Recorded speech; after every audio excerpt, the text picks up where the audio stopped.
Lola gets little Lola wants you. Oh, okay. Uh, Hello, everyone. I just realized that you could hear me. OMG. What did you hear exactly? I should have probably looked at the chat box before I pressed the unmute button. I assumed no one would be there, but apparently apparently people were. So yeah, as you can see, I'm quite excited to be here, and that's probably the reason that I was singing that silly song. And okay, that's kind of embarrassing. So we still have 4 more minutes to officially start. Thank you so much for those who showed up on time and heard me doing the silly stuff. I don't even know what you heard, but I'm embarrassed nonetheless. Okay, so too much. Yes, it is too much. So I'm going to put it on mute now, and I'll make sure it is mute, and then I'll talk another 4 minutes.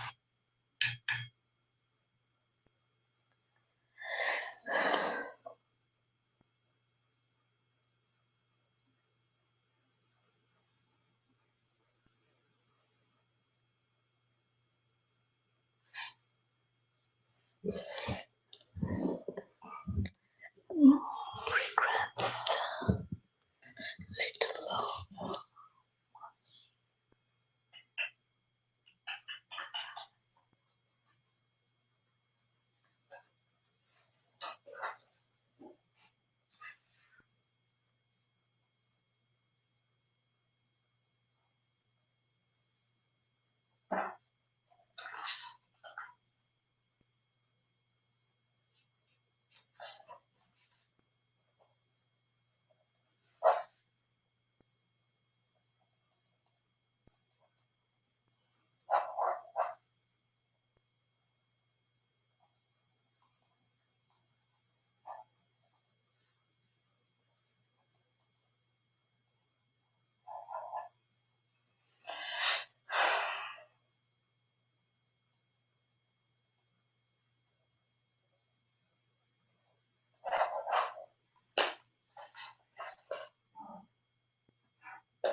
Okay, so no more hiding behind the mute button, because apparently the mute button does not work anyway. So, I should just stop pretending that I have, you can't hear me, because it's obvious that you can. Now, Susan, I don't know what dog are you hearing in the background. A fun little trivia for you before we start. You can't have or keep dogs in Saudi Arabia. So yes, people do have some dogs, but you don't see any dogs in the street, and it is probably one of the most unpopular pet here, which is such a shame because I personally love dogs. So that's an interesting trivia. So I have no idea what dog you heard, because I haven't seen a dog in at least 6 months. Oh my God, I just realized that I haven't seen a dog in at least 6 months. Okay, so we are ready to roll. It's 11 p.m. here, and it's 3 p.m. EST, Eastern Standard Time. Thank you so much for those who turned up on time. Like I said before, I really, really appreciate the fact that you are here on time. And you know, I really respect the fact that you're here on time. So I'm not going to waste much of your time. Before we start, there are 3 points that I need to make. One, a very important point that Susan brought to my notice. Thank you so much, Susan, for bringing to my notice.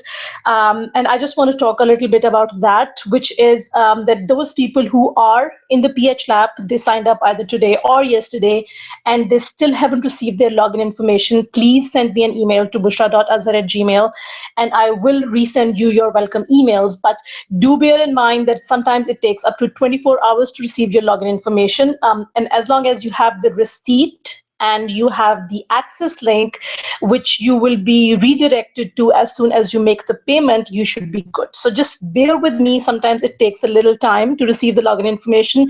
But if you feel shortchanged or you feel impatient, please do send me an email and I will take care of this, I promise. Okay, second thing that I want to talk about, actually 2 things. No, actually 3 things. Okay, whatever, just bear with me. just take a minute. First of all, I broke my word. I said that I will not offer any recordings. I will not record these sessions. And that's exactly what I was planning to do. But I got too many emails from different people saying that either their kids woke up or their pipes froze. Hey, Barbara, I hope things are okay now. Or their dog puked all over the couch. Hey, Andrea, hope the couch doesn't smell too bad now. So I said, what the heck, you know, it's recorded anyway, so I might just offer a replay. So if you scroll down to the end of this page, you will see a link. Did I put it there?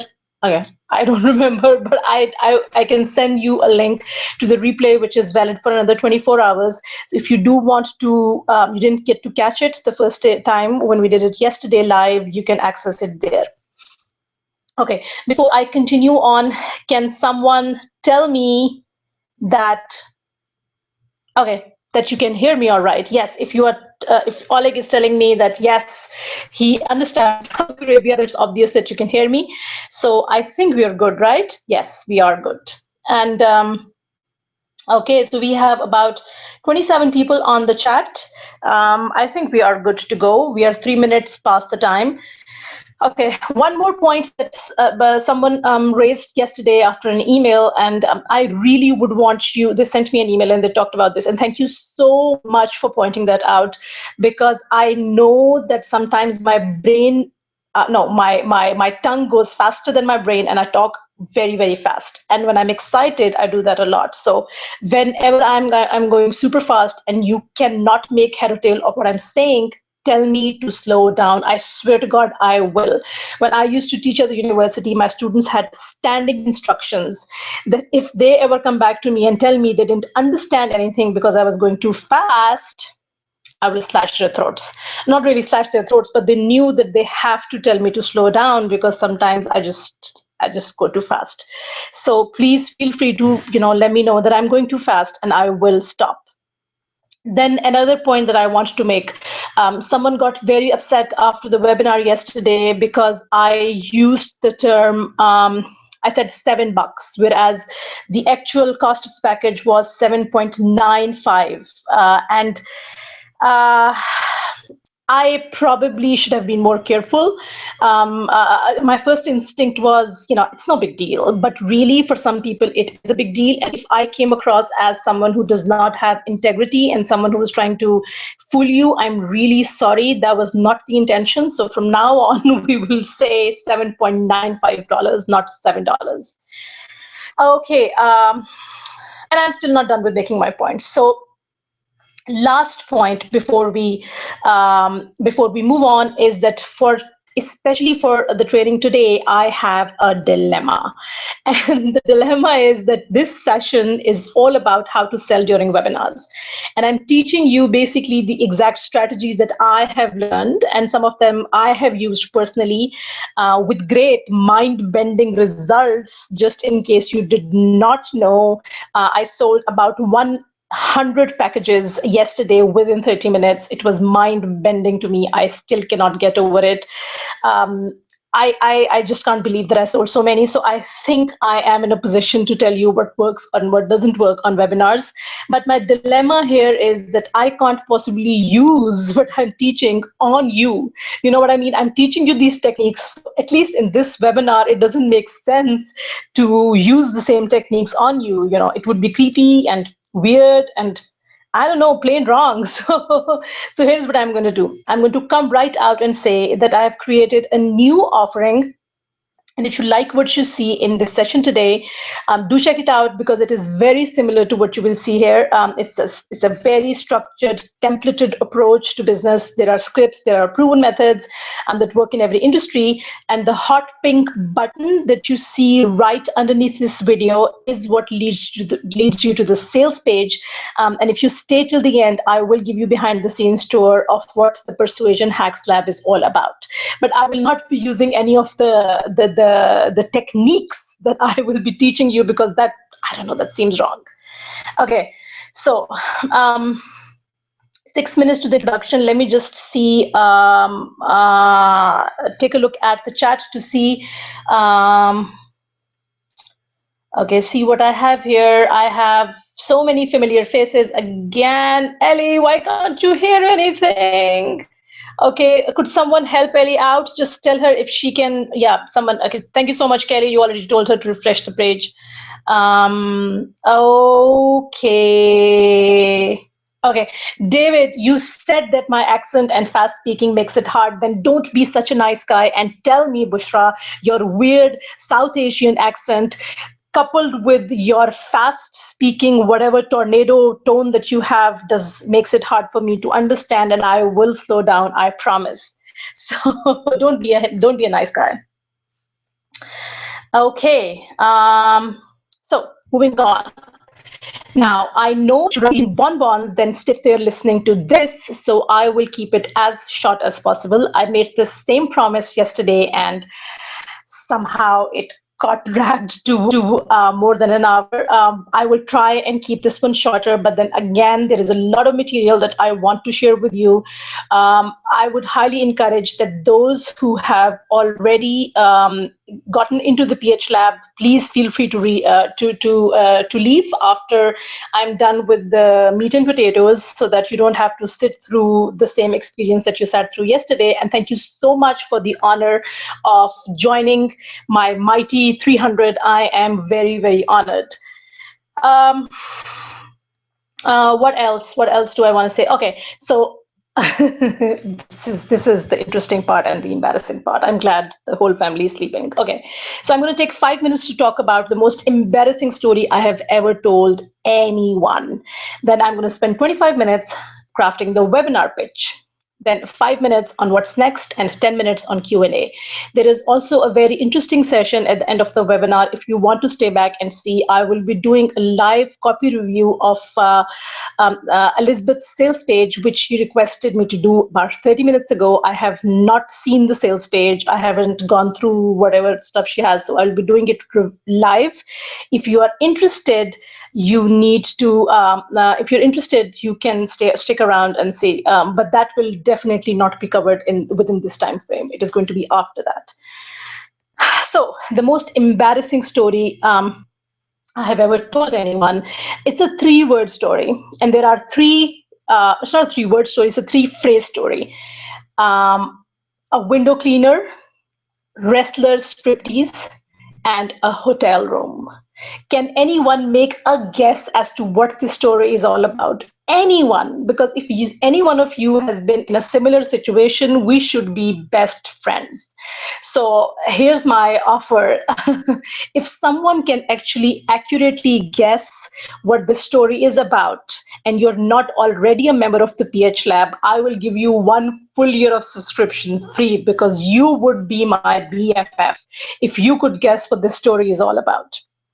Anyone? Let me just look at the chat box and see if anyone can make a guess what this story was about. And it is, bear in mind, it was one of the most embarrassing stories of my life. Unfortunately, I have so many that I cannot call it my only embarrassing story or one of my few embarrassing stories, but it's definitely tops the rank. Okay.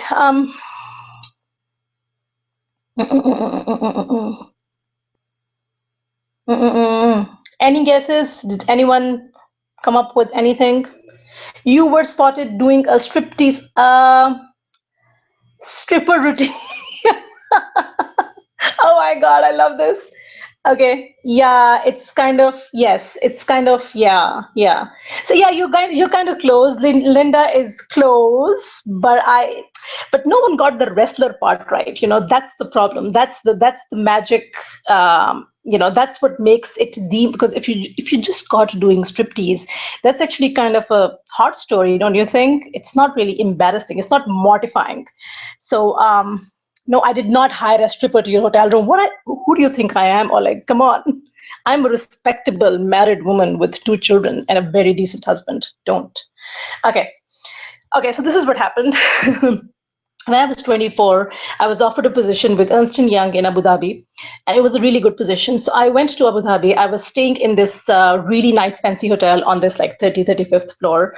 And I am a huge fan of WWE, which is, I don't know if I'm into all sort of aggressive stuff. So I'm a huge fan of WWE. So I was alone in the room and I was watching WWE and I got excited. And the curtains were kind of, open. And then I started doing my WWE John Cena routine with the pillows. And while I was doing that routine, I got so excited that I decided to do a wrestler striptease. It was a very weird routine. I don't know what I was thinking, but while I was doing this, a wrestler striptease, I turn around and I see this person, a window cleaner and I was like, I'm on the 40th floor. Who could possibly see me?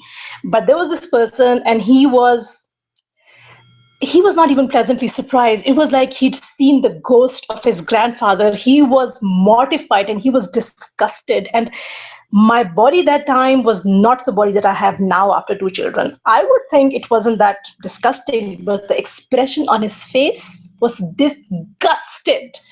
And I was like, okay, and I don't know what to do. So he's frozen and I'm frozen and I am doing this wrestler striptease thing. And so then I just wave to him and I move on.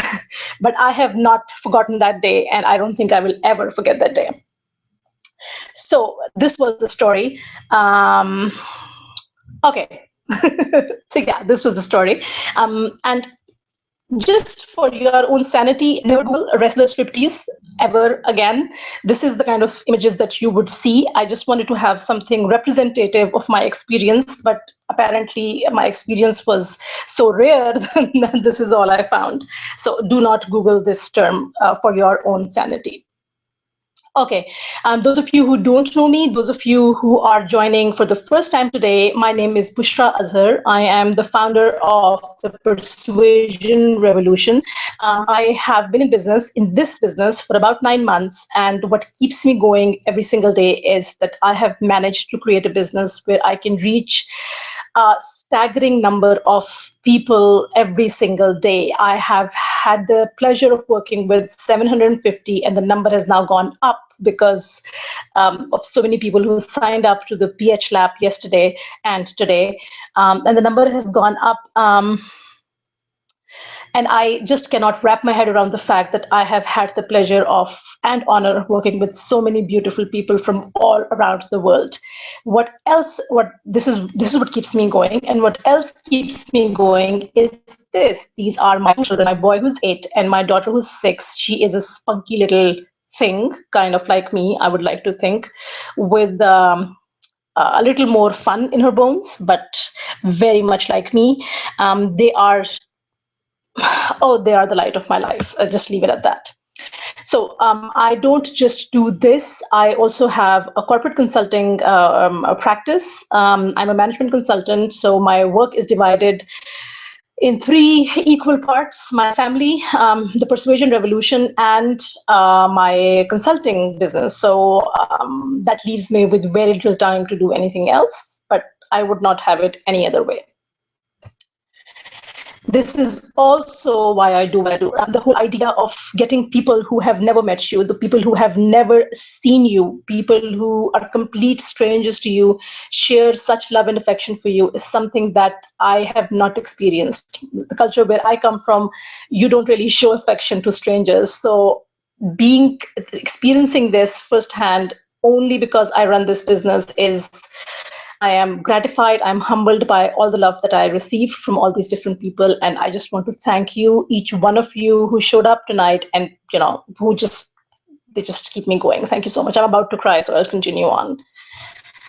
Now, and there's also Ramit Sethi. I talked about him yesterday, so I'm not going to spend any more time. Just the fact that he was so impressed with my story that he flew me all the way to New York in December, where we took this picture and we had a really interesting chat. I got to pick his brains. He got to tear me apart in a lot of unpleasant ways, where he told me what BS I was telling him in a few things. Very interesting experience. Okay. So, like I said, I'm going to keep it short, and I am going to move on to the meat and potatoes, which is about how to sell on webinars. Just give me 1 second so I can pop in over to the webinar, to the chat, and see if there are any questions that I need to answer or any compliments that I need to thank you for. If you want to tell me how great my story is or how cute my children are. Oh yes, so the cute children comment is there. Thank you so much. I knew it. I'm always fishing for compliments. Oh, Kelly, please, I'm cuter than Ramit. Okay, you kids are super cute. Thank you. So no, okay. I love this, Kelly. So maybe, yeah, the window cleaner is somewhere on a webinar telling the same story. Okay. Okay. So moving on to the meat and potatoes. Now, first things first, I talked about this yesterday, but I also wanted to talk about this today, just in case you have forgotten the lesson.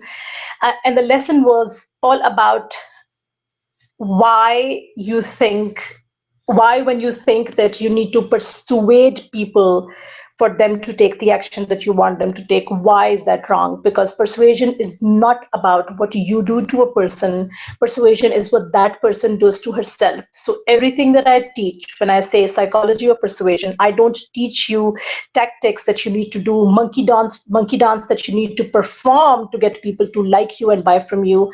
I teach you things that you can do to provide her with an experience that will make her take the decision on her own. Because this is what persuasion is all about. Buying is not a rational decision. People don't buy because they weigh the pros and cons, although that's what they like to tell themselves, but the subconscious brain takes the decision way before the rational brain kicks in.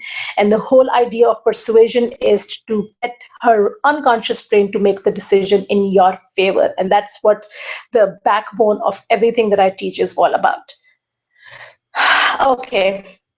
Now, pitching during webinars. I am going to take a minute to start a rant about pitching during webinars. Now, I see a lot of people comment or position their webinars as being of more value because they are pitch free. So you see the word a lot where it says pitch free webinar, and I don't understand why that's a big deal.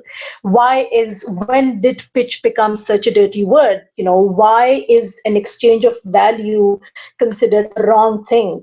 Why are we so fixated on making it pitch free? Shouldn't we be more worried about making our webinar useful or valuable or actionable?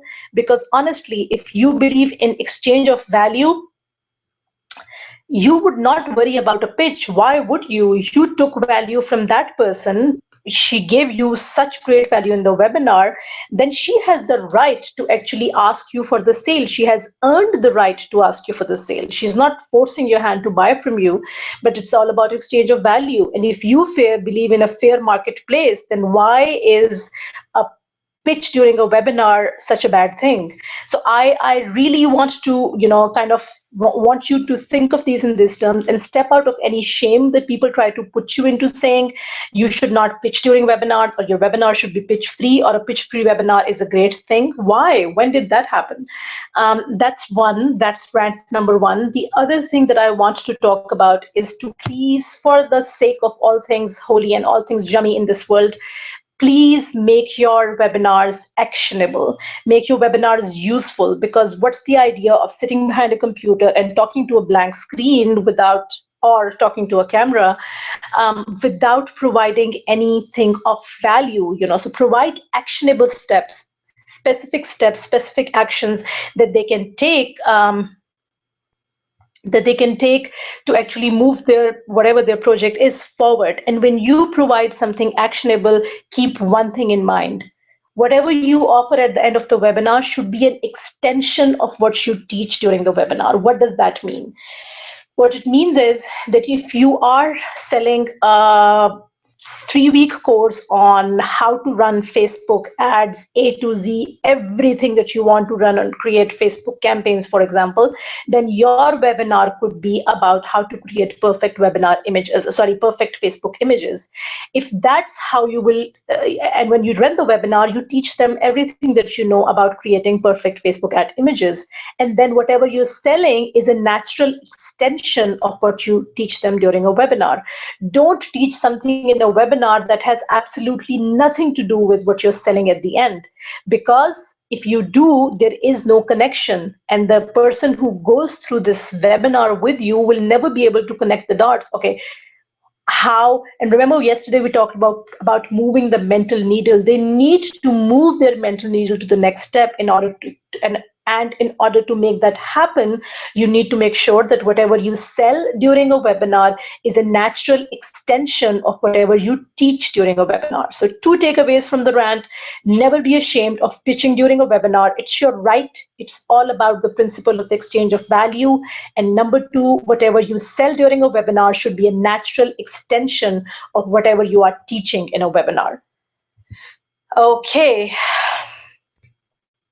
Moving on. Before we get into how you would create the pitch during a webinar, I am going to talk about what are the 4 types of webinar registrants and why it's important to understand that there are 4 types. There are those who sign up and show up. There are those who sign up and no show. There are those who sign up and come late, which happens to me a lot. And there are those who show up and leave early. Number 1 and number 3 are the ones that you need to focus on when you're trying to sell during the webinar. So those who sign up and show up are your absolute top priority. So when you talk to those people, you need to engage them, whether you do it through a chat or whether you do it. Some people use Twitter hashtags to engage with their people during webinars. Whatever method you use, make sure you engage those people who show up. Okay, and then those who sign up and come late. So how do you engage people who sign up and come late? I will tackle this in just a little bit when we get into the part about how you would spread out your pitch. So there are 3 parts to selling on webinars. Now, one of the things that drive me absolute batshit crazy, and that's saying a lot because I'm already batshit crazy. So something that drives me even, or how to say, batshit crazier, is when people say, okay, so when do I pitch? Do I pitch at the end or do I pitch at the beginning? Or its pitch is not a single incident in a webinar. Pitch is a process that happens throughout the webinar. If you are, and a lot of people say, and it's a very, very popular advice, people would say, you know what, try to keep them on the line, try to keep them stay on till the end so that they hear your pitch. If you are going to use the strategy of using the pitch only at the end of the webinar, you are making a huge mistake. Why? Because there will always be people who leave early. So number 4, people who show up and they leave early. If you are going to only you save your pitch to the end of the webinar, this is the mistake that you'll be making. You will lose people who will leave early.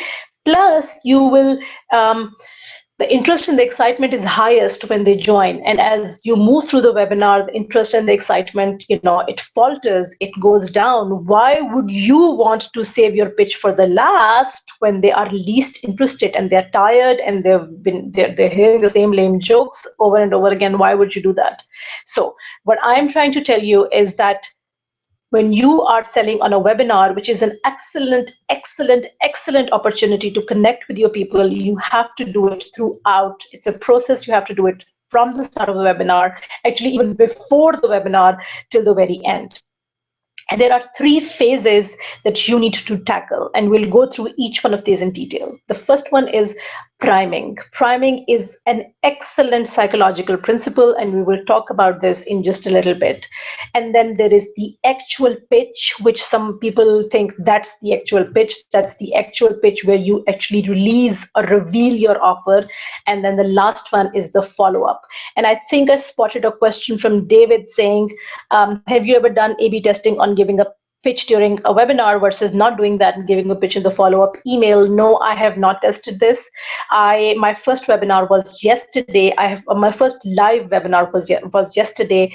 I have done recorded webinars, and I have not tested using not pitching in the webinar at all, and only doing it in a follow-up sequence. Do want to check it out, test it out if you want, but in theory, I don't think how that would be effective, because again, while you have them by the collar, they're sitting practically right in front of you. You can talk to them directly. You can engage them. That's when you should sell to them. Why would you save the selling for a time after they've gone passive? They are passive after they're done with the webinar and they've moved on. They're in a passive mode. I don't think if you're going to sell to them through a follow-up sequence, you will need to re-engage them. So why would you not sell to them while they're already engaged? So yeah, to me, it does not make sense. But if you test it out, please do let me know how it goes. Okay, so let's talk about priming, which is the first stage of selling on webinars. What is priming? Priming is, like I said, priming is exposing them to certain experiences that prepare them and kind of move their mental needle to a place where you want it to move. And you need to do this priming at 3 stages. You need to do it before the webinar, you need to do it at the start of the webinar, and then you need to do it periodically throughout the webinar, what I call periodic priming. So 3 stages: before the webinar, right at the start of the webinar, and then periodically prime them throughout the webinar. Before the webinar. Now, it is very interesting because, like I said in the beginning, some of these techniques I have tested, and some of these I have put down as something that I need to test, but other people have tested it with great results. So I cannot personally vouch for it, but my rational mind tells me that it would actually work really, really well. And the next live trainings that I will be doing, I will be using all of these techniques. So how can you use priming before the webinar? 3 to 4 emails within 48 hours of the webinar time. So if the webinar goes live like today, you should be sending at least 3 to 4 emails. I typically send only 2 for this 3-day training bootcamp. But I use some of the techniques that I teach you here. So tell them the exact benefits they will get from attending, and then if possible, add an urgency nudge.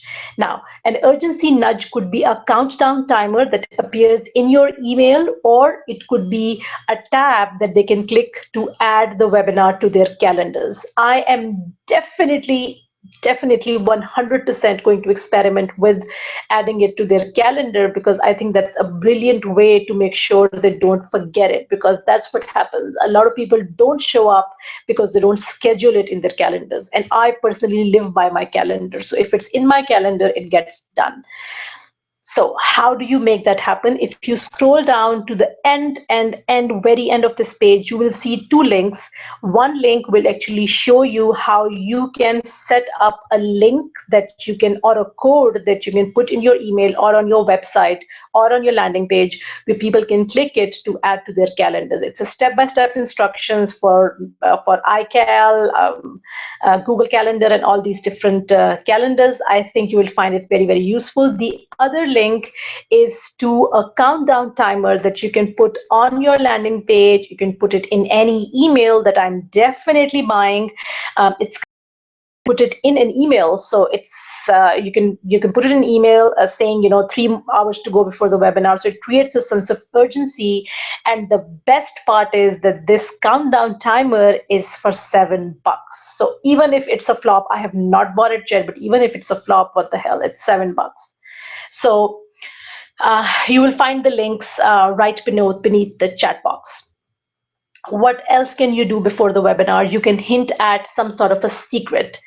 And all you're trying to do is that you're making sure they attend live. Because remember the 4 types of webinar registrants that we talk about. The more people you have, attending live, the better it is for your business, for your sales. So that's the idea about sending these emails. Okay.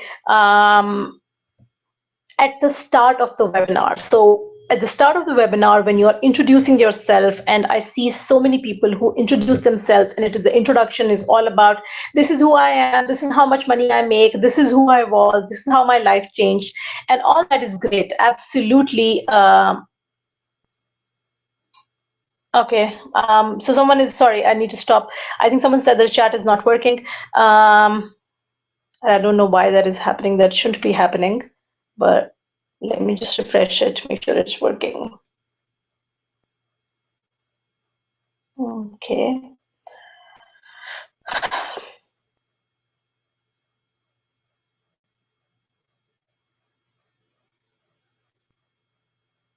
Okay, I think it's fine. I think it should be fine. Okay. So there are 2 parts to priming at the start of the webinar. Part 1 is to get them to like and trust you. Now, I understand why people would tell their stories, and I understand why people would go on and spend 15 minutes talking about themselves and how they've gone from rags to riches and telling the same story over and over again. But honestly, if you are to trust what the psychology of persuasion tells you, then what is most important at this stage, if you need to prime them for the sale, is to get them to like you and trust you. And how do you get them to like you and trust you? You do it by, there are many different ways you can do that. I just used one at the beginning of this webinar. I used another one yesterday where I used a very typical, very overly used icebreaker that's called 3 truths and a lie. You can tell an embarrassing story, which I just told. You can tell a personal secret. You can tell them a fun trivia about you. So 5 things that no one knows about me, or something like that. You can just Google some interesting icebreakers and use them. And then share your numbers, share your authority, but don't flaunt it. And there is a very fine line, but no one likes, and that's proven by research, that people get seriously put off, if you flaunt too much, if you continue on to this tirade about how awesome you are. And social psychology research also tells us that people love it when you appear a little perfect. And I think that's a lesson that a lot of entrepreneurs can learn when they put together their prim and proper and perfect websites. What they need to understand is that human beings actually crave certain imperfections in other human beings, and it's proven again and again through research that when you appear a little flawed, a little imperfect, you're actually more likable. And that's a very interesting thing that we need to remember when we do our webinars. So, live a little, loosen up a little, don't be all perfect. Don't try to edit out things if you're doing recorded webinars. Just be yourself. People like to see the real you. They want to see small flaws and imperfections that you have. So that's part one.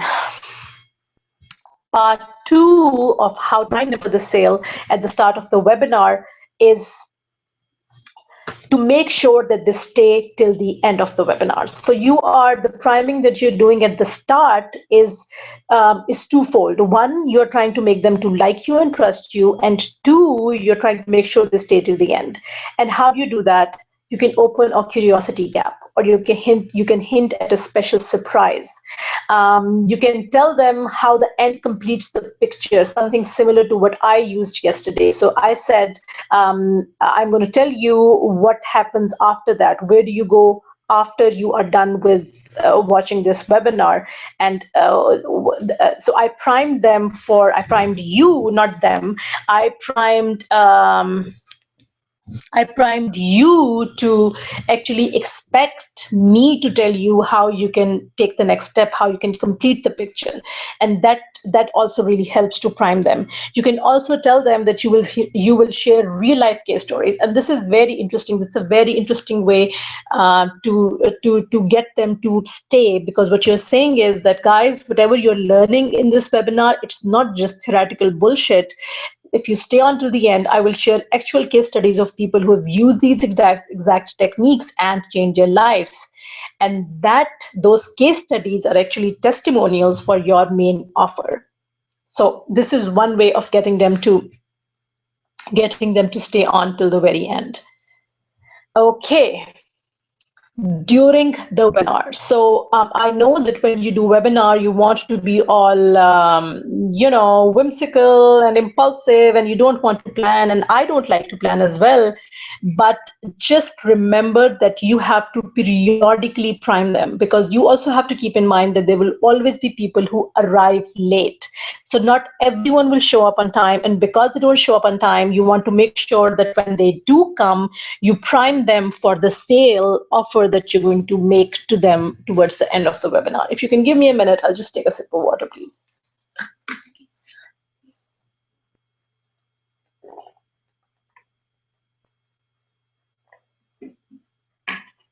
Did you hear me? Did you hear me gurgle the water and spill it all over my shirt? I hope not. Okay, good, you can't see me. I'm really glad. Okay, so how do you periodically prime them? Some of the phrases that I wrote down here that you can easily swipe. Okay, and for the record, you don't need to take notes or try to copy the scripts and all, because I already uploaded the slides. If you scroll towards the bottom of the page, there is a link, third link, where you can click and download these slides. So you don't have to worry about taking notes or copying the scripts. So you can say something like, this exact technique was used by one of my clients, and I will show you in just a bit how she used it, and how she used it to whatever your massive result is. You can say something like, when I was working with, do some name dropping, take a big name if you work with a big industry leader, I learned that, whatever your takeaway is. So you're priming them that, I work with someone and I have some techniques up my sleeve that you will find out if you stay with me, or if you hear what I have to say. And then when I was working on my latest offering, which you will hear about in just a bit, whatever your relevant fact is, and this, I learned that, or I realized that, or whatever, just put in something, and this knowledge alone can change the direction of your life forever. So you are periodically priming them throughout the presentation, throughout your webinar, kind of preparing them that there is something exciting that's going to happen towards the end of the webinar. They will not consciously realize it. They will not be able to consciously see what you're doing, but their unconscious brain would actually tell them to, slow down, hold on, you need to stay back because there is something interesting that's coming. Okay. So 3 parts to selling on webinars. We talked about priming. Now let's talk about pitching, which is the actual point where you make the sales offer. Okay, I think the slide's a little messed up. Let me just move it around. Okay. Actually, the slides are a little too messed up. What did I do? Okay, I did something weird. I'm so sorry, guys. Just give me a second. I just checked this and it was okay. I don't know what happened here.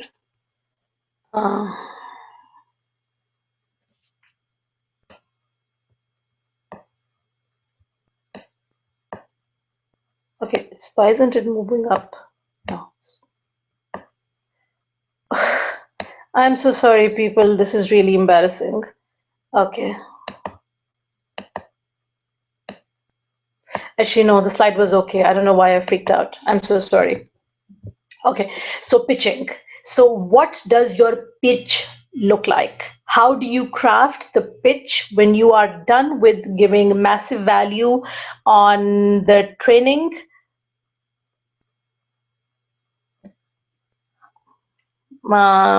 Okay, when you're given the massive value during the training, once you're done with the training, whatever you're giving them, make sure it is actionable, make sure it is usable, and once that is done, that's when you get into making the actual offer, or what people like to call the pitch. But I really think the pitch happens throughout.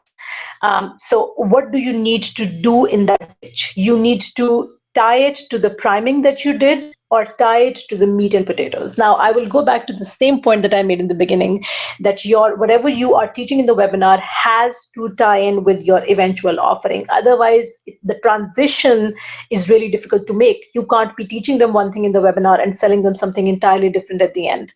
What you sell them at the end should be a natural extension of whatever you're teaching them in the webinar. So when you craft the pitch, you need to tie it to the priming, and I will give you specific examples and scripts on how you can do that. And then you excite them with the possibilities that can happen if they decide to take the offer. You can show them how it works, how your solution works, and then you can show them why they should care, and then why they should buy it or why they should care, and then why they should do it right now. So I'm going to show you different ways of how you can do it. So tying it to the priming or to the meat and potatoes.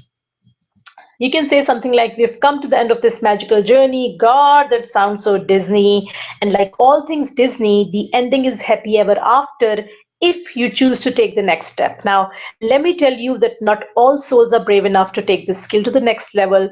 You could be saying, but I learned so much in this webinar. What else can she teach me?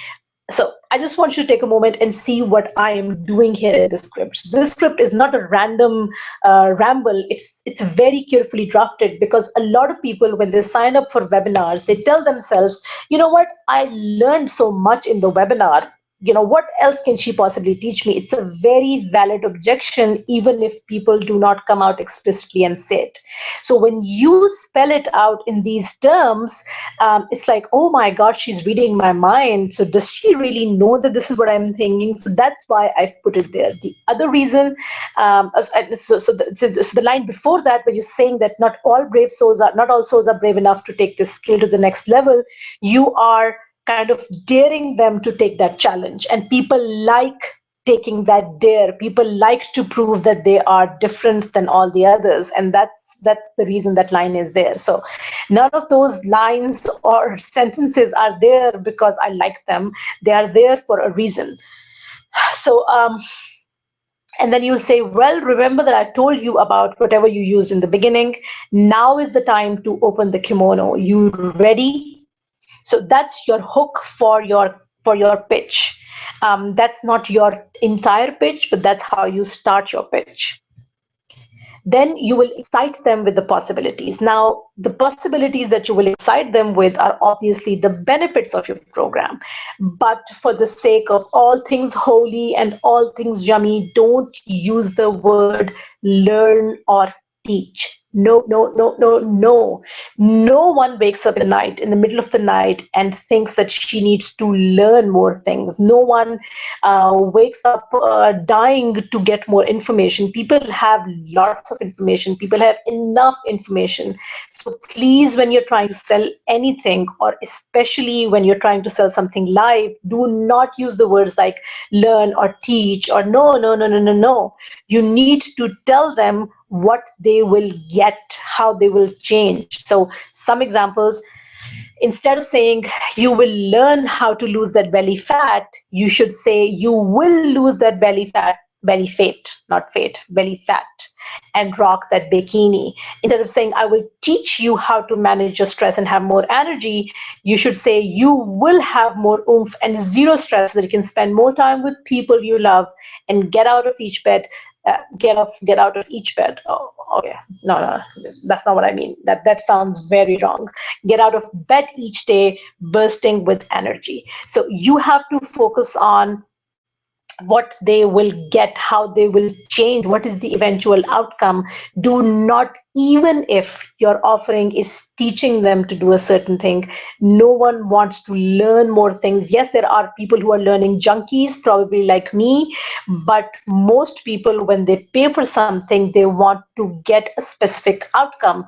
They don't just want to learn, or they don't just want you to teach. So do remember this. When you want to excite them with the possibilities, make sure you tell them how their life will change. So, just remember these examples. Okay, then you get into showing them or giving them a reason to believe. Now, what is a reason to believe in this case? A reason to believe could be many different things. What you are showing them, and that's again a beauty of webinar that most other selling mediums do not allow you to do, which is you can give them a behind the scenes tour, which it's hard to do in a sales page, or maybe in a sales video. Even in a sales video, because even if you do, it's not as interactive because people can't ask you questions. So that's a great way to. Okay, so why are you doing this? You are telling them that don't take my word for it. Let me show you how this works, so that their not only their unconscious brain, but also their rational brain can actually see the process and be convinced. So you can give them a behind the scenes tour of your process or methodology, similar to what I did when I took you through the sales page yesterday, and I will do it again if you have the patience. You can show them some of the material that you will be sharing with them. If you're sharing material, you can show them your offering in action.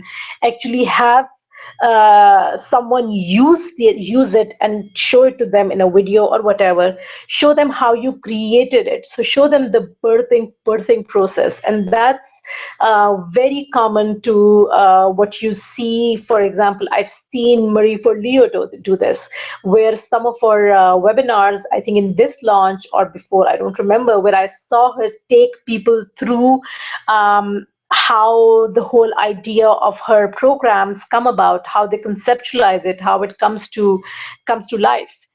And I think that's a great way to show them the how, give them a reason to believe in what you're offering. And then take them through the sales cycle if you can. What, again, similar to what I did last time, what I did yesterday. So what happens when you click this button? What happens when you click this button? You will click this button, you will be taken to an order page. What you're doing here is you're mentally taking them through the process of actually going through the sale. So when they actually go through the sale process, they are all excited. They can see what they will go through and what they will experience. And I think that's great. Okay, let me just pop in over to the chat box. It's kind of quiet here today. What's going on? Why aren't you guys talking? Can everyone hear me loud and clear? Hello, hello, hello.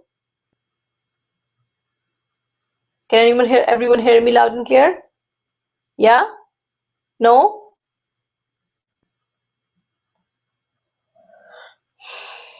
Okay.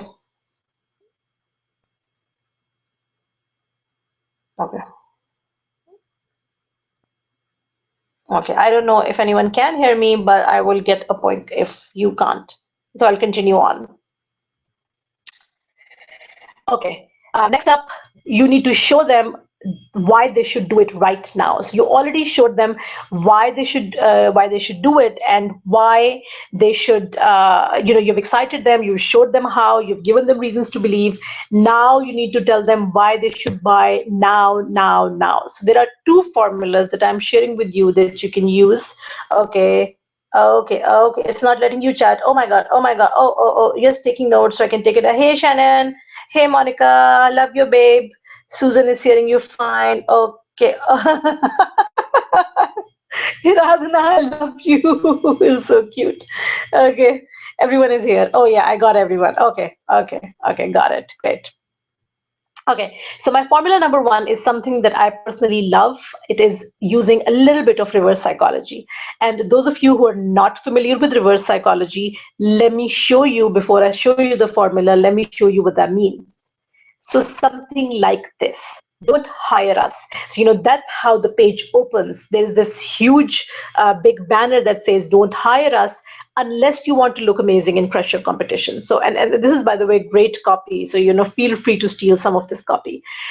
What you're saying here is you're putting yourself in a position where they'd be like, what the hell are they talking about? And that jolt, that psychological shock is what gets people, kind of shake them out of their stupor. So the formula that I'm suggesting here is reading their mental scripts. They are thinking to themselves, I've signed up to so many things and I have so many programs and I have this and I have this, and why is everyone trying to sell to me? So you are kind of pre-anticipating that objection and you're saying, so yes, I do understand that new offerings are coming at you a mile a minute, and I understand the overwhelm and the constant push to buy right now, or the world will end and your kids will grow up to be like Justin Bieber. I use this line on my sales page. I love this line. Please feel free to steal it. Anyone who wants to steal it, I want to see it. I want to see everyone use it. This is how much I love this line. I get it all.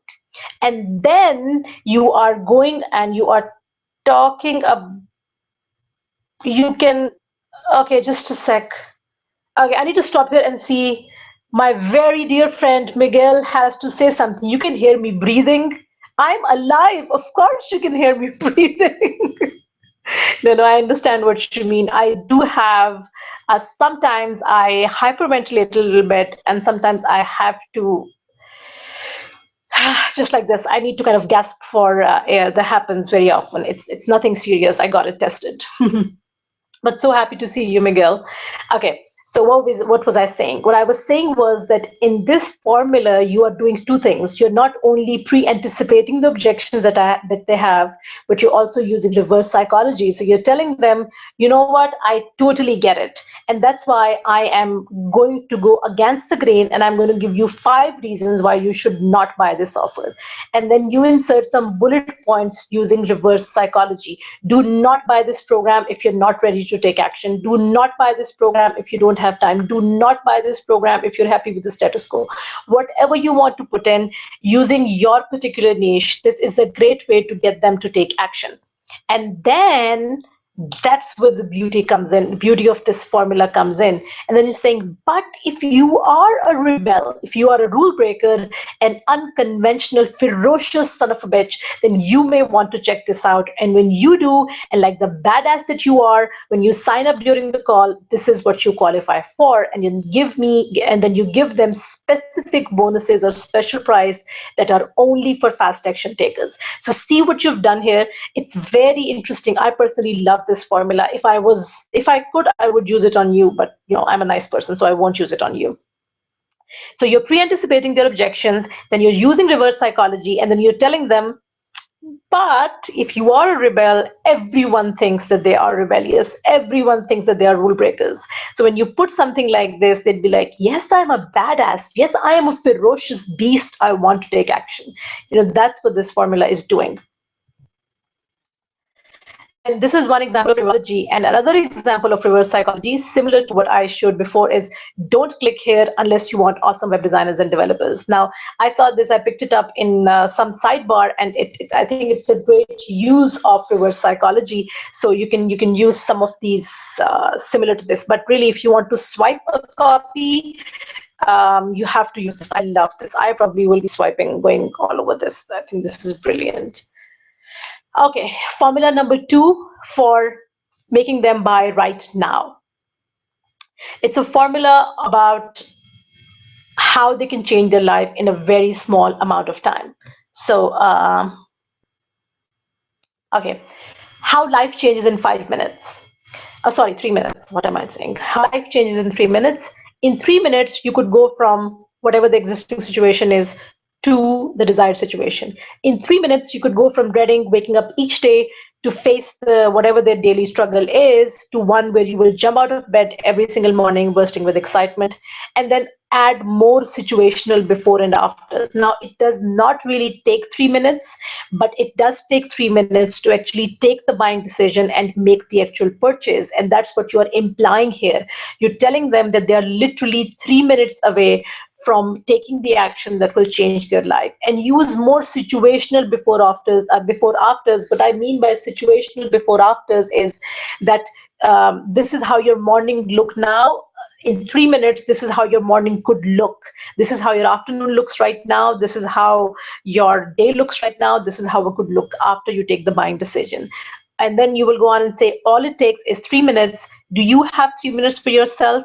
Because if you do, use these 90 seconds to make the decision that has the potential to whatever tangible transformation you are talking about.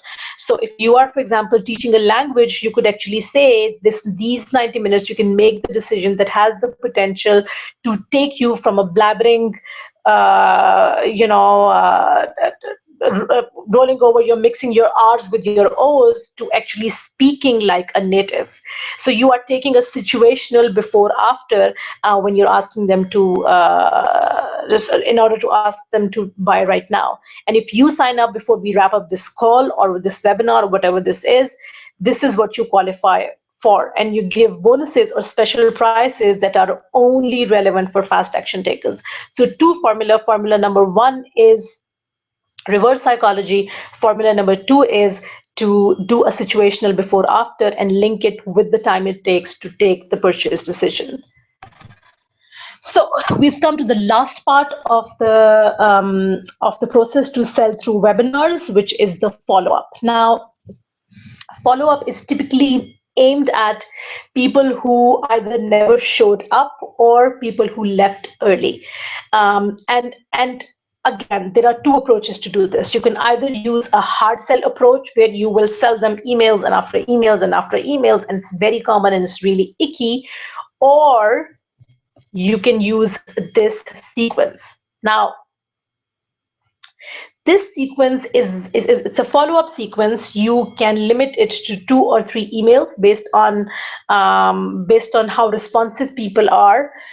Some email providers actually allow you to take people out of a sequence after they click on a link. So for example, in GetResponse, people will only, so they receive the first email in the autoresponder, and if they click a link in the autoresponder, they are removed from the rest of the sequence. And you can set it up that way if you want, or you can just send up the entire follow-up sequence to the entire body of registrants. Entirely up to you.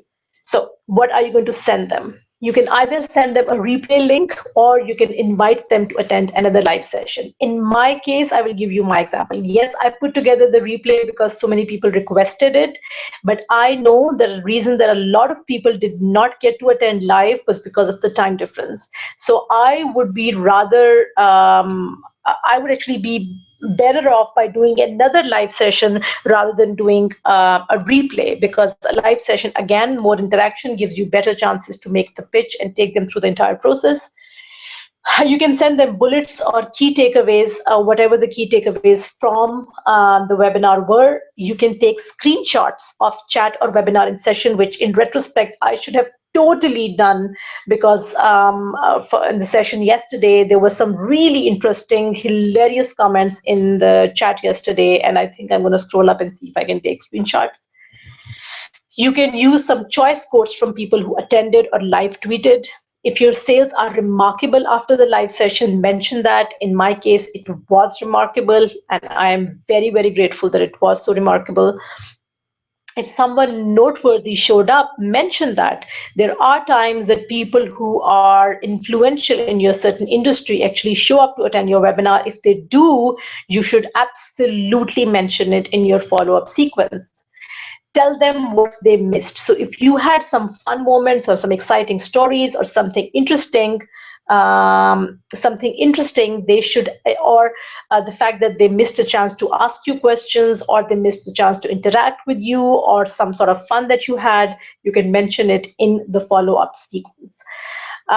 Just going to take a look. I just looked at the comment from Laurie. She says she never got an email replay. Why did that happen? I sent an email replay to everyone, and I'm really sorry if you didn't see it. What I will do is that I will, once I'm done with this webinar, I will revise this page and I will insert the link to the day one webinar replay right underneath this chat box, so you can access it here. I'm sorry, I don't know why you didn't receive it. The deliverability of, and this was get response. I have no idea where they take the emails and how they get it. They eat it up. I have no idea.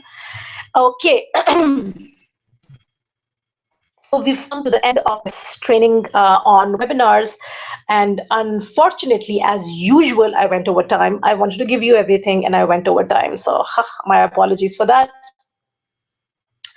You have access to the full material and you can use it in any way you want. Swipe the scripts, use the templates, use it any way you want. Now, I'm come to the part where I make my own pitch, but I'm going to keep it very short because I took so much of your time. So I'm just going to ask you whether you are one of the mighty 300. Now, who are the mighty 300? The mighty 300 are people who need to prepare for glory. So these are the people who are the first 300 who enter the Persuasion Hacks Lab. What is the Persuasion Hacks Lab? It is basically your chance to own my most treasured collection of marketing checklist templates, cheat sheets, and swipe files. And it is the ultimate shortcut to mastering buyer psychology. And I have put, and I will be adding more to it as we go through. It is right underneath this video. It's the hot pink button that you can click and actually see, and I will take you through it anyway, just very quickly. Okay. Before I get into the Persuasion Hacks Lab, those of you who are already a part of the Mighty 300 may want to leave because I already did this for you, and I don't want you to sit through the misery of hearing the same pitch over and over again. The beauty of being the Mighty 300, right now, I think I am at halfway mark, if I'm not wrong. So I have about 150 or 160 people signed up already to Persuasion Hacks Lab. I'm very, very grateful for all the people who are in. I just can't thank you enough. Thank you so much for trusting me with your voting for me with your wallet, like we say in accounting. Thank you so much. I said that in the beginning, but I will say it again. If any one of you, and I know Tara is there, and Linda is there, and Carolina is there, and Shannon, my darling, I know you're one of these. If you have not received the login email with all the details, you have to send me an email so I can resend the welcome email. But like I said, sometimes it takes about 24 hours to receive your login emails. It's a problem with Bluehost. They just stop my emails for no reason. Not just my emails, just stop emails for no reason sometimes. And sometimes there is a delay. So if there is a delay, you have to tell me. Okay. So the Mighty 300 are people who are the first 300 to get into the lab. They can enter the lab at a price of $7.95 for the first month. And once the first month is over, they will get access to for a monthly fee of $19.95. What do you get? When you can literally bore my brain, sexy up your boring in the nuts, literally. None of the material that I'm sharing in this Hacks Lab is um, lame or boring or I don't know, conventional. It's interesting, it's bursting with personality. You can tone it up, you can dress it down, you can use it any way you want. So you have tricky conversations, email scripts where you can use anyone you want. Let me show how tricky conversations look. So when you buy the program, you will go to this page where you can see all these different scripts. These are pro tips on how to use the scripts, and then this is the actual script that you can use and that I have used, and it works tremendously well. Once you are done using it, you click this progress bar and you click this button, and it will show you how you have progressed. And I think that's a brilliant way to, even if I say so myself, I think that's a brilliant way to keep yourself accountable. You also get access to Persuasion Hacks Lab, which you get instant access to 2 trainings, but there are 2 more trainings coming in the month of March, and then there are more coming every month. It is going to be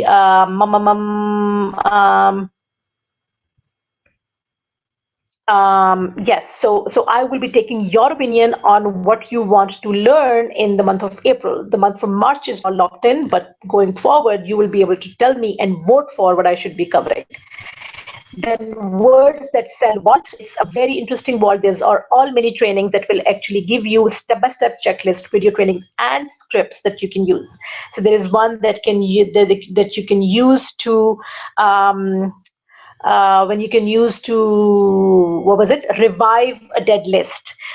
There's one that you can use to lower unsubscriber rates, and as much as everyone says that unsubscribers are good, my heart breaks and sinks every time I get an unsubscriber. So I don't want you to go through the same pain.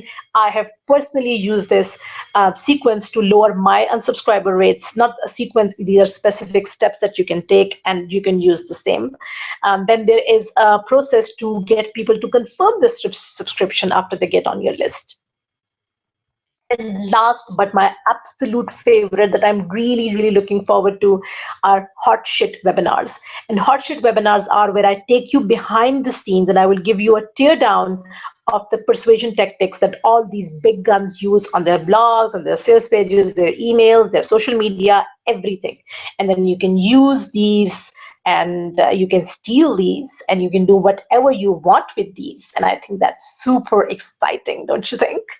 So we have Ramit Sethi for the month of March. He has no idea what I'm going to do to him. God help him.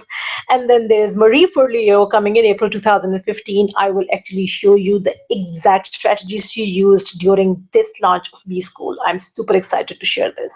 Then we have Nuhaka Kagan, I don't know, coming in May, and Buffer App, which is also a great success story, and then HubSpot coming in July. If you want me to change these and there is unanimous support that you want to use someone else rather than these, we can always discuss it.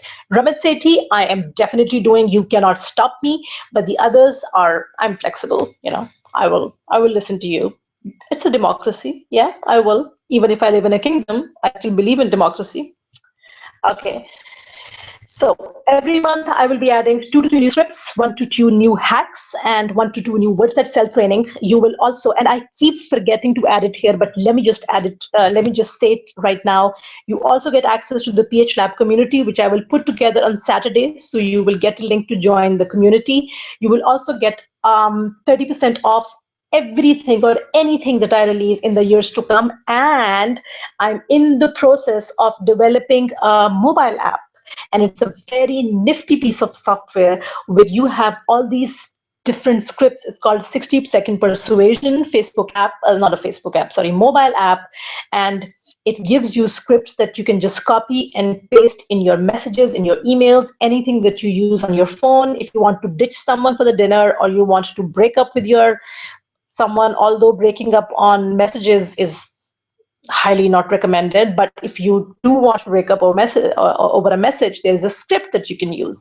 If you want to fire a client through a message, just copy the script and paste it. And the mighty 300, the first 300 people who get on the Persuasion Hacks Lab, get access to this mobile app for free.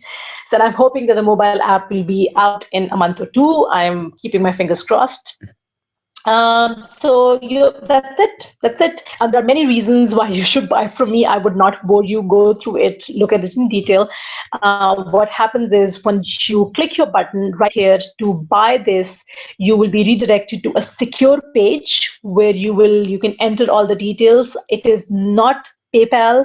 It is a more secure system of paying through either credit card or PayPal. So you can still pay through PayPal, but the idea of doing this is that this is a much, much more secure system. It is easier for you to manage your money. If you ever want to cancel or if you ever want to ask for a refund, their policies are very, very flexible and very easy for both the buyer and the seller. So I have great experience. Yes, it takes a little more time because you need to fill out all these different boxes, but trust me, it's for your own good. Once you're done with your purchase, you will be redirected to this page where you will have the link to all these different things that you can access, the ones that are live right now. So the ones that are not live are not hyperlinks. They will go live on the dates that are mentioned. So that is it. I would encourage you to check it out. Let me know if you have any questions. Does anyone have any question on this or anything related to what we just discussed? So I'm just going to do a quick Q&A session. If you have any questions, please ask them now. Oh, Laurie, I'm so sorry. I just found out that my reminder email went to my replay email went to the spam. I'm really sorry that happened. Dara, you're such a darling. Oh God, you're such a darling. Shannon, wow. Elizabeth, thank you, my love. Thank you so much. Oh, thank you so much, guys. You just bowl me over with all your love. Thank you so much. I just can't thank you enough. Okay. So apparently there are no questions. Wow. Okay.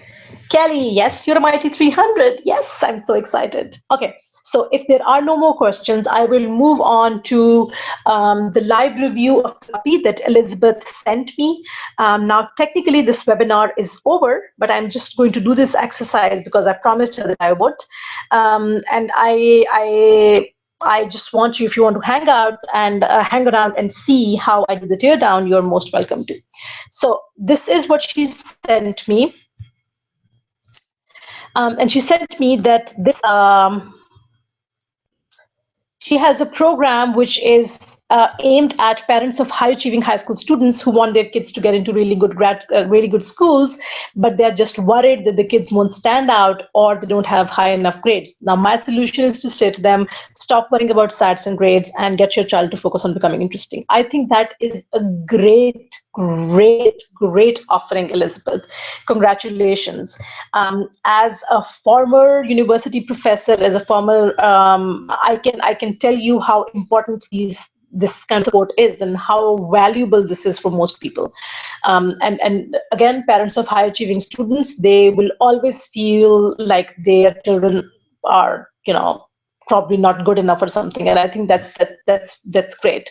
And the fact that you're talking about personal branding, great. So this paragraph that you sent me about who your ideal buyer is and what they struggle with is great. The unfortunate thing is that the copy you sent me, which starts here, it talks about something completely different. My overall view on the copy is that it goes into more fluffy stuff. Now, neither these children nor their parents are, and that's a very, very unfortunate statement. I can't believe that I'm saying it publicly, but honestly speaking, they are not concerned about turning into world changers. Yes, it is important to them, but what is more important to them is to get their children into Harvard. That's what they want, and that's what they would pay for. Now, I understand that you go on and you explain in the copy, and to be fair, you said that you were not happy with this copy, and I can see why, because by the way, the paragraph that you wrote here is better than the entire copy of the rest of the page. So So I really think that you should focus on the things that you talked about, the fact that they want to get into schools, and the fact that they understand that getting into those good schools takes more than just grades. And I think that's a great hook. I also want you to tell. I want to tell you that when I saw this, I think that's so much better than the new sales page that you shared with me, because here you are saying aiming for the Ivy League. It's a great hook, it's a great picture. And then why settle for anything less than the school of your dreams? I would change this hook a little bit and I would say aiming for the Ivy League. Let me tell you, it's not just about the grades, or let me show you how you can make that happen without having to bend over backwards, or without having to get, I don't know, whatever, just put a number, a stat score or something. Or you could actually say, so that's one line that you can take. Another line that you can take, again, I like the question at the beginning, aiming for the Ivy League. Or if you're talking to children, to parents of these children, you can actually say, um, hoping and dreaming that your child would get into a Ivy League school, because so that you're talking to them. And then you can, so there's one line that you can take, which is, it's not just about the grades. And then the other line that you can take is, let me create a personal brand for your child, or let me show you how to create a personal brand for your child, so that getting into an Ivy school, or yeah, getting into an Ivy school is a no-brainer, or schools hiring them, or so not hiring them, schools giving them admission is a no-brainer because of a strong personal brand. So there are two lines you can take, the way I see. You can take one line where you tell them it's not just about the numbers or the grades, it is about more than that. And the other line that you can take is, the other hook that you can use is creating a personal brand for your child. And then the rest of the copy would then continue to say, and you're using it, by the way, it's still, it's there. Then you can, so if you're using the personal branding line, you can actually say, you know that brands sell. We buy brands all the time. Everyone buys brands. Everyone is influenced by brands. Then why do you think the college admissions are not influenced by brands? Yes, they are. And your child is a brand.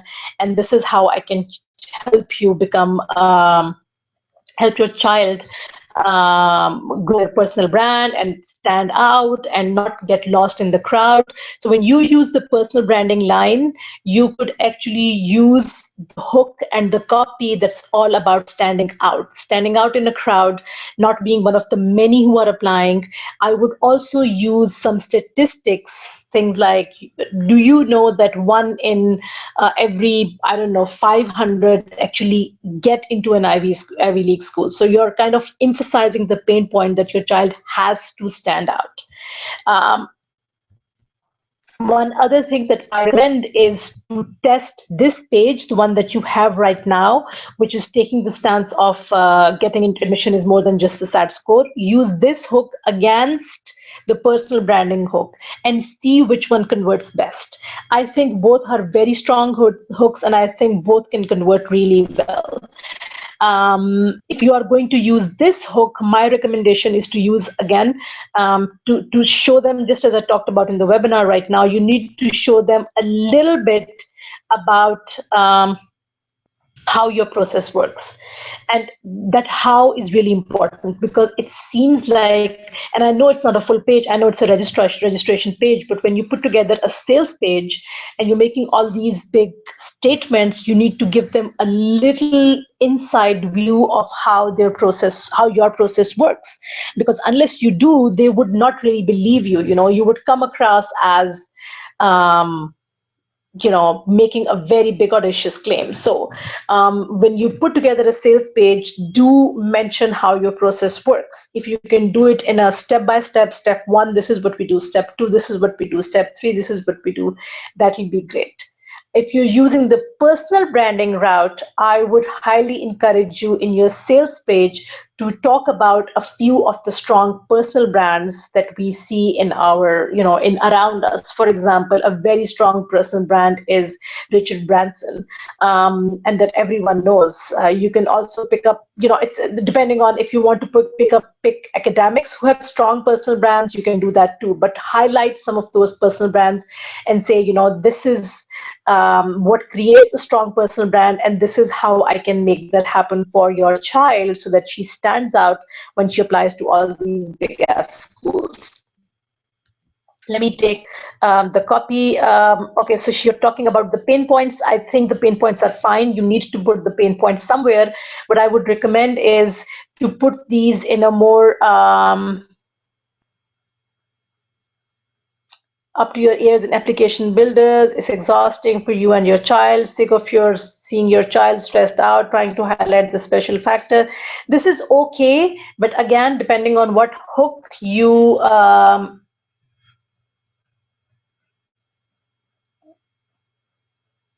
Oh, okay. So Elizabeth says that you can click on each button and it takes you the process. It's very okay. That's brilliant. If that's the case, that's brilliant. That's brilliant. You already thought of this.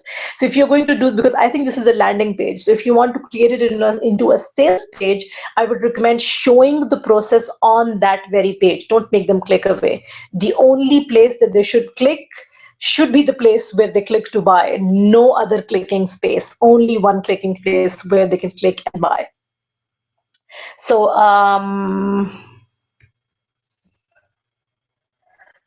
yeah, and then using it's an online college prep program like no other. Okay, I'm just going to talk about what this, how you are describing the innovation project. I want you to talk about it in a little more tangible terms, because again, you're using the mistake that you're making here is the mistake that I talked about in the webinar. You're using the term learn.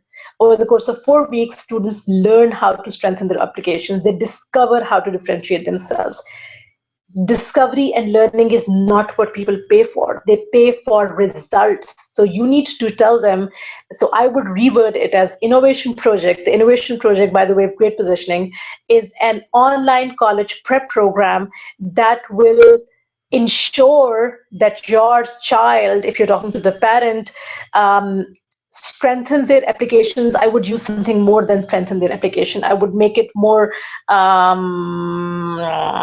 sexier than strengthening their applications. Let me come back to this with their own distinction factors. So if, for example, if I'm using the personal branding line, personal branding hook, I would say the innovation project is an online college prep program where I will help your child create a personal brand that sets them apart from the thousands of other applicants to the college of their choice.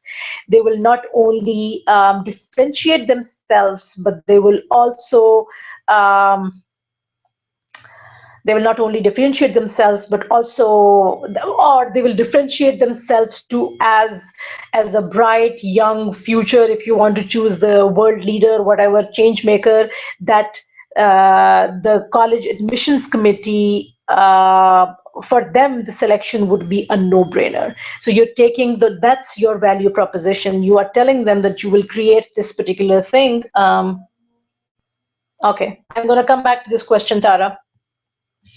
So yes, again, if you are using so this is the description of the innovation project. If you're using the personal branding line, if you're using the line where it is college admission is getting into an Ivy League school is more than the grades, then the line that I would use, the description of the innovation project that I would use would be: the innovation project is an online college prep program that gets your child into an Ivy League school, even though they don't have the highest results or the greatest records or whatever, So it's a very simple value proposition. No learning, no teaching, no discovering, simple results. That's what your program is all about. Now, whether or not it happens is something that you need to convince them through the process. But the first thing to see is what you are, how you're describing yourself. If you're describing yourself as a learning platform, it's not as exciting. But if you are describing yourself as an outcome platform, as a solution, people would be all over it. Okay, so you're talking here about it. You're talking about the 4-week program, and then you're talking about the 5 live calls, which is great. Have you talked about your credentials? I think, yeah, sign up now.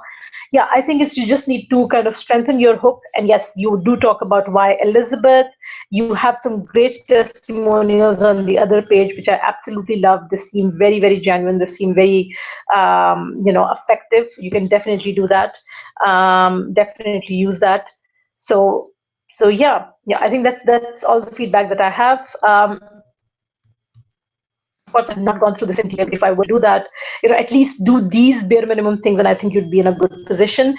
One more thing on the sales funnel, I don't know how you're setting the sales funnel, but if you can get them through a webinar or a call or a discovery call, whatever, and then they land on this sales page. So the parents actually go through a small page that helps them decide to get on a discovery call with you, and then after the discovery call, they land on the sales page. It will actually be more effective than just sending them directly to a sales page, unless you are coming from a recommended source. If you are, I think it should be great.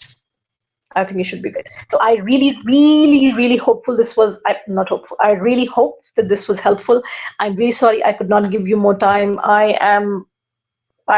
really, I hate when people say I'm terribly busy, but I am really terribly busy, and it's the weekend, so I don't even have the luxury of, because in Saudi Arabia, the weekend is Friday and Saturdays. The weekend has already started.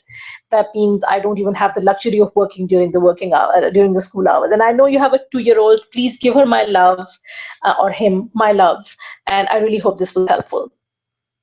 Okay, Tara, you asked me, which Nikki actually took care of this, and you asked me difference between landing pages and sales page. Now, has nothing to link to the one call to action you want them to take. It doesn't include a menu. Okay, yes, Nikki kind of explained it. Yes, I agree. This is very similar to what I would say. In internet marketing language, the term landing page actually means any page where you land in from an external source.